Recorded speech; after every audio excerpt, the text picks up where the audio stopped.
Hello বন্ধুরা, তো আজকে ফুলকপি হচ্ছে।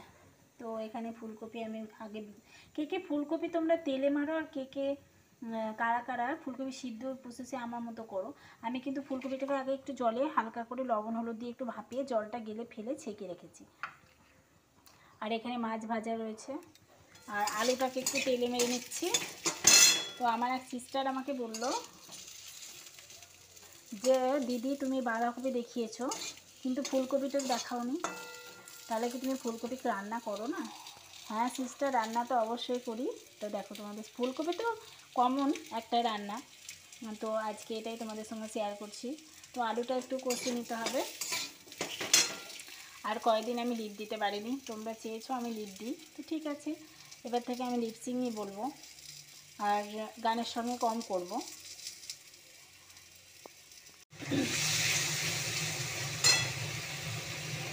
এখানে পেঁয়াজ টমেটো হলুদ দিয়ে দিচ্ছি, মশলা হচ্ছে। আর এখানে ফুলকপি তেলে মেরে নিয়েছি, প্রথমে সিদ্ধ করার পরে তেলে মেরে নিয়েছি। এরপর এর মধ্যে অ্যাড করে দেবো একটু জিরে গুঁড়ো দিয়ে দিলাম। আমার মিক্সিতে জিরে গুঁড়ো করাই থাকে, আর জিরেটাকে আমি রোদে শুকিয়ে তারপর ওটাকে গুঁড়ো করে নিই, বলে রান্না করার সময় আমাকে বাটতে হয় না। মশলাটা ভালো করে করলে রান্নাটা সুন্দর কালারও হবে আর খেতেও ভালো লাগবে। আর ওর মধ্যে একটু মাছ ডিম করলে আর একটু ভালো লাগে।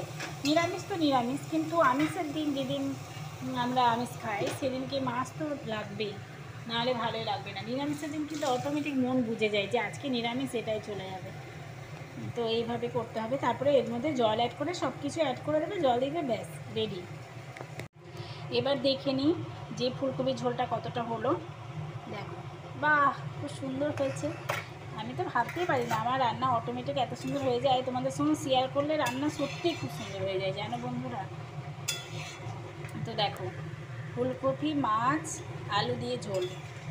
আর আজকে ডাল বানাইনি, আজকে যেহেতু ঝোল করেছি এই ঝোল মাখিয়ে মাখিয়ে ভাত খাবো।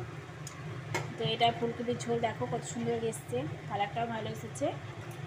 তো আজকে রেসিপি আমার হচ্ছে বেগুন পোড়া দিয়ে মাখিয়েছি আর আলু সেদ্ধ। এটাতে এখন তেল লবণ দেওয়া হয়নি, মানে লবণটা দিয়েছি, তেলটা ভেজে দিতে হবে। আর এই দেখো তেঁতুল মাছ। তো তো সুন্দর হয়ে গেছে। ঠিক আছে গাইস, টাটা।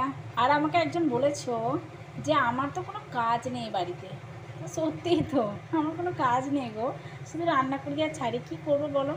এবার না তোমাদেরকে ডাকবো আমার বাড়িতে খাবার টেস্ট করার জন্য, হবে না? তোমরা টেস্ট করবে, আমার তো আবার কোনো কাজই নেই। ঠিক আছে গাইস।